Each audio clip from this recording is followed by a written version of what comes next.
நாட்டில் எவ்வளோ பிரச்சனை இருக்குது. எந்த பிரச்சனை வந்தாலும் கையில் எடுக்கிற ஒரு ஆயுதம் இந்த முஸ்லீம் விவாகரத்து சட்டம்.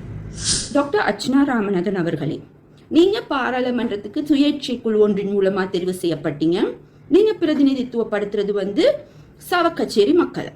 சரி, அந்த பிரச்சனையோட அவங்களோட பிரச்சனை, அவங்களுக்கு என்ன பிரச்சனை இருக்கு, அதுல இருக்கிற பெண்களுக்கு என்ன பிரச்சனை இருக்கு என்றதோட உங்களோட வரையறைச்சு கொள்ளுங்க. உங்களோட பிரச்சனைகளை பாராளுமன்றத்துல பேச போக்கல என் தங்கம் என்றீங்க, அதோட நீங்க வரையறுத்துக்கோங்க. தேவையில்லாத விஷயங்கள்ல மூக்க நுழைக்க வரவேனா.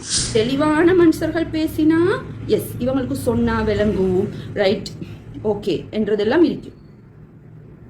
அப்நார்மலான ஆட்கள், மென்டலா ஸ்டேபிள் இல்லாத ஆட்கள் பேசுற கதையை பொதுவாக நாங்கள் கணக்கெடுக்கிறது இல்லை தான்.